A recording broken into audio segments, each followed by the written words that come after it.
Hey there, Lincoln County. This is Dr. Allen coming to you this week for your core communication for Friday, September the 1st, 2023. A couple of announcements this week I want to bring to your attention. One, this week we have had instructional teams going to all of our schools, or starting to go to our schools this week. We call it our instructional rounds process, and that's an opportunity for our people to merge with staff at the school level to work on what we call a problem of practice. And so I'm looking forward to the results of these visits over the next 9 weeks to make sure that what we're identifying, and then we can help identify the solution and make your child's learning experience better. So your kids will see a lot of people popping in and popping out. That is okay. It's just about us being able to gauge the level of engagement for our kids and our staff. Also want to welcome 246 pre-K kids. That's awesome. This week I had a pre-K meeting with our partnership director and a lot of our private and public pre-K centers. And it's exciting to know that we are providing an opportunity for 246 young people that are 4 years old to start their school experience. So when you see those little youngins, ask them what their experience is and how their experience is going in our one of our 12 pre-K sites in Lincoln County Schools. Parents, remember, update your Power School information in your Power School Parent Portal. You should have gotten an email over the last week from the system to let you go in and make any necessary updates or adjustments. We need that information so we can make sure we have, one, your right cell phone number, home number, email address. In the case of emergency, we know who to call and we can get to you. And then last but not least, for our announcements this morning, there is something that's been in the news lately called the Parents' Bill of Rights. It's Senate Bill 49. Just to let you know where we are with that, this is an opportunity for us to work on consolidating some of those informational items into one spot, and we'll be working on that over the next couple of weeks to the next couple of months to get all that stuff put into play by the law. And so just know that when that's ready, we will have some of that stuff forward facing on our Lincoln County Schools website, and check out those details in the future for those informational items that we have to do by the new law. So today we are coming to you from Lincoln High School's field, and my guest today is a man named Todd Penley, and Todd is with GEO Services, and GEO Services is responsible for putting together our 4 high school fields that are the turf and the rubber tracks. And so Todd, thanks for joining me. Thank you for having me. Yes, sir. So talk to me about, in general, how long does it take from start to finish to put in a turf field at one of our high schools? All right, so generally when we're converting a field that is existing natural grass to synthetic, we're looking at an average of 8 weeks. 4 weeks of the 8 would be what we consider base work, where we're coming in and coring out the natural soil, making room for the system, we call it. The synthetic system is comprised of approximately 6 inches of open graded washed stone, and then typically a 2-inch pile product on top of the 6 inches of stone. There's your 8-inch profile. In that 2-inch turf, we'll have approximately 1.5 inches worth of infill material. Typically it is SBR ground rubber and some amount of sand as a ballast layer. So that's an 8-week turn on average. So when I can pull down and pull these little rubber pellets up, that's a bunch of that stuff is just what makes the grass needles stand up, so to speak, right? That is correct, and it adds a lot of shock absorbency, energy return. That is where we're getting all the performance characteristics out of this system, is that infill material. Super important to the safety and performance of the system. So it's crazy when you've got a little cross section here of the different types of material. You know, you look at that, the length of those needles. And then you look at what you see on this field. That's a lot of feel to make sure that those things, like you said, absorb and water flows. And you talked earlier to me before we went on camera about the consistency piece. Talk about the difference between regular grass and a normal K-12 field versus one of these. Right. The need for synthetic turf really is driven by the overplay of natural grass. You have to let natural grass regenerate and renew itself. And unfortunately, when you're playing multiple sports, girls and boys, JV, varsity, everyone, you just simply wears out the natural grass. The synthetic turf, this turf field, kudos to Lincoln County. Dr. Allen and staff made great decisions by choosing the best turf on the planet, in my opinion, which is a woven product called Iron Turf. We give a 10-year non-prorated warranty, which is best in the industry. This field should last 12 to 15 years easily. Basically, the only maintenance on this field is to blow off debris, leaves, sunflower seeds, that type of thing, and occasional grooming of that infill material to keep it dispersed properly. And so parents, just one of those updates that from what Todd was saying, you don't know it till you don't know it. So we've realized that we're going to probably have to restrict chewing gum and blow pops and those kind of things from being sold at the concession stand. It's not till you realize that, oh, you see some gum on this and we don't need that. So that'll be one of those few changes that we'll roll out to our booster clubs and our concession vendors, that we'll be pulling some of those choices back, because we don't want the product in the field to be ruined by just, you know, not knowing, and adding chewing gum to this is probably not the best idea.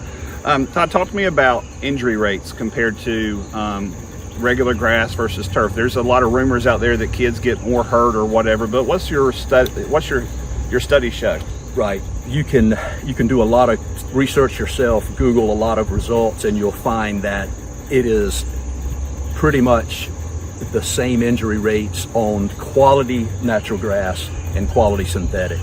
The problem is, if you compare a beat up natural grass field to a good synthetic, you're going to see synthetic is going to be safer. It's about consistency of surface.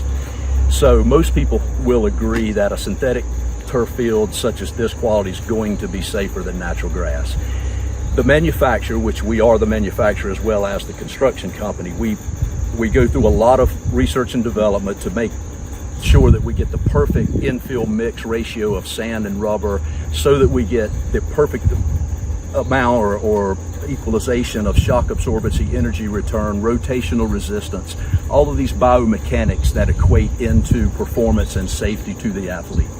We want to minimize soft tissue injuries, at the same time concussions and bone breaks. That's a tough mix, but these fields are very consistent, and we feel like they're much safer than natural grass. Everything you just said, I just started counting in my brain. You talked about biomechanics, you talked about concussions and injuries, but you also talked about the science behind why you developed this technology and the infill and all the research. Think about all the different jobs that it takes to pull this off, and all the different people that are a part of the conversations in designing a field like this, that it's not just an engineer sitting on a computer creating it. There's a lot of people that go into making this product quality in a lot of different ways. And so as we talk about career advancement, we talk about post-secondary readiness, you just mentioned about 5 or 6 jobs that are all part of the conversation in the design of this field.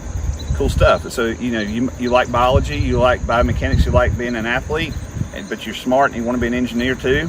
There's might be an opportunity to work for GEO Services one day. They also took care of our tracks, and so we're going to come back here. And you know, when you think about rubber tracks, I'm happy to say that in Lincoln County now we have 4 of our high schools have a rubber track, because before North Lincoln was our only school when it was built 20 years ago, had a rubber track, and the rest of the schools had an asphalt track. There's definitely a difference in the way it feels. So you mind talking to us about, you know, the experience for the runner now on the rubber track versus our asphalt? Sure, love to. Again, great decisions made on the county's part. The system that we have throughout Lincoln County now is a base mat structural spray. So this is a sample of the base mat structural spray. We have 11 millimeters of a base mat here, which is again, SBR rubber, similar to what's in the turf field system. Slightly larger granules, held together with a lot of urethane. It's paved in place, similar to a paving machine that would lay asphalt. And yes, this is on the asphalt. But then on top, we have a high performance layer known as the structural coat. On the structural coat, we have actual EPDM rubber, which is a virgin rubber, and colored urethane, all making a 13 millimeter system that is IAAF certified. That speaks volumes, because that means it also provides all the biomechanical properties that we're expecting out of the field as well. Shock absorbency, energy return, all the things that the track athlete needs to prevent shin splints, soft tissue injuries, etc.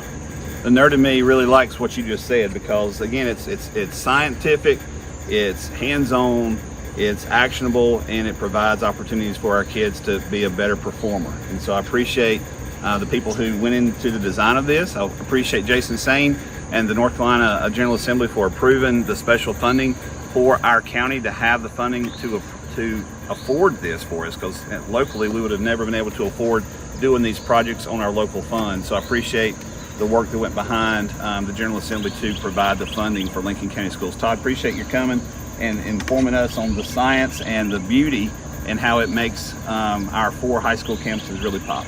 Thank you. Yes, Proud sir. to be a part. So listen, a couple things, Lincoln County, to wrap up with our information today. Today is day 13 of school. Welcome, day 13. Our lunch crew will visit Battleground later today to serve kids to our youngest learners in town at Battleground. We look forward to seeing our Patriots in the cafeteria today. Tonight, football Friday night, West Lincoln is at home, Battle of Hog Hill. They're taking on Fred T. Ford at West Lincoln, and East Lincoln is at home taking on the Wolves for an in-county rivalry, while North Lincoln has the week off as their open date. We talked about the fields, but it's not just football, but on these fields we've got soccer, we've got track and field, we've got football, we've got the band, and we've got lacrosse at North Lincoln, all playing on these turf fields. And so definitely, as Todd mentioned before, it gets worn out in between the hashes with all the play, and now on the natural grass, and now with these synthetic turf fields, we have an opportunity for a lot of people to use these fields in a lot of capacities and not have to consider kicking off the mud off their shoes when they leave. So that's a good thing. Remember, we do not have school on Monday. It is Labor Day. Everything is closed at our office and at our schools. Our Board of Ed has a work session next week on Tuesday, and that will be at Timken Industries down in Iron Station. We have a tour at 11:30, and the work session begins at 1 p.m.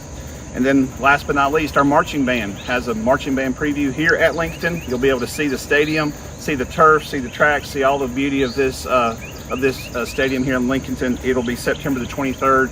The marching band preview for all 4 of our Lincoln County high school bands will be here to showcase their halftime show. I want to close this today by giving props to 3 of our businesses that have been gracious enough to support some of our schools in Lincoln County. 27 West is a restaurant that supports Northbrook Elementary School. Thank you, 27 West, for helping our Blue Jays. And then also helping Northbrook is a group called 3M Electrical Services. We want to appreciate those 2 that support Northbrook. And if you need any electrical services, consider calling 3M for that support. And then last but not least, 7th Moon Boutique, downtown Lincoln. They also support Northbrook and Childers Elementary School with sponsorships for the school and all the things that they need that money for. So definitely consider shopping at 7th Moon on downtown Lincoln. Parents, appreciate your time this week. Remember to help us to teach your kids what it means to be safe and be kind to others in our actions and our words. Y'all take care.